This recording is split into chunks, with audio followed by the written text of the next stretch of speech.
मित्रांनो नमस्कार. माझं नाव अतुल ठाकूर. तुम्ही बघत आहात लाईफ कॅटलिस्टचा आमचा हा मोटिवेशनल चॅनल.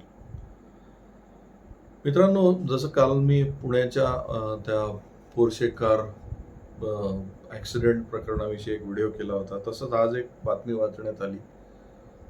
बातमीचं स्वरूप वेगळं आहे, पण थोडंसं आपल्याला सामाजिक भान ठेवणं का आवश्यक असतं याविषयीची ती बातमी आहे, म्हणून हा व्हिडिओ मी करत आहे.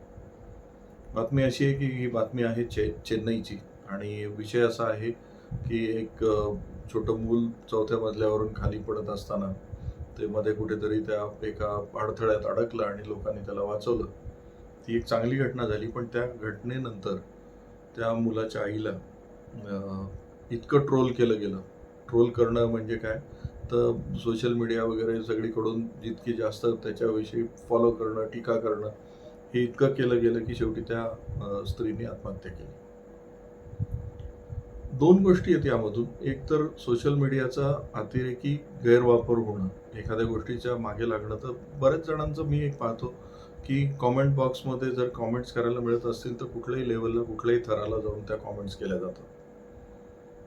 कॉमेंट्स करणं हा अधिकार जरी असेल तरी त्याचा परिणाम काय होतो याची पण जाणीव आणि भान ठेवणं आवश्यक आहे. कारण आज एक झालेलं आहे की व्यक्ती स्वातंत्र्य किंवा मत व्यक्त करण्यासाठी भरपूर प्लॅटफॉर्म्स अवेलेबल आहेत. त्यामुळे आज प्रत्येकजण स्वतःचं मत व्यक्त करू शकतो, पण त्याचा अर्थ हा नाही आहे की त्या मताचा परिणाम काय होतो याची जबाबदारी पण घेणं आवश्यक आहे. कारण त्याच बातमीमध्ये नंतर हे वाचायला मिळालं की त्या जिनी आत्महत्या केली तिची दोन्ही मुलं आता अनाथ झालेली आहेत. मग ह्या सगळ्या लोकांनी ज्यांनी ट्रोल केलं आणि त्या इनडायरेक्टली त्या आत्महत्येसाठी भाग पाडलं असं म्हणता येईल, त्याची जबाबदारी कोण घेणार? म्हणजे आज we are in the era of too much of information.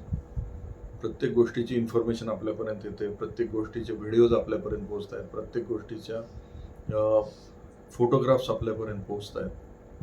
त्यामुळे इम्पॅक्ट होतोय हे नक्की आहे. पण या प्रत्येक गोष्टीवर स्वतःचं मत मांडत असताना माझ्या मताचा काय परिणाम होईल याची जाणीव किंवा जबाबदारी पण घेणं आवश्यक आहे.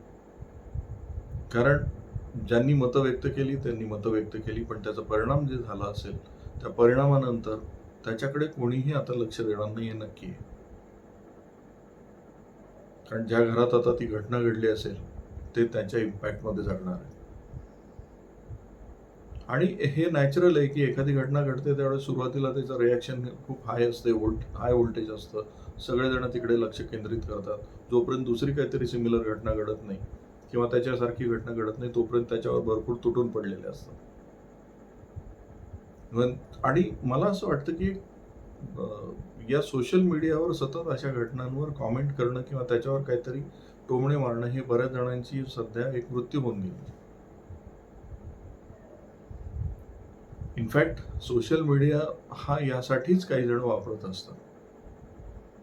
यामध्ये मला हा व्हिडिओ करण्यामागे मला एकच गोष्ट तुम्हाला सांगायची की सोशल मीडिया आपल्या घरातला पण प्रत्येकजण वापरतो.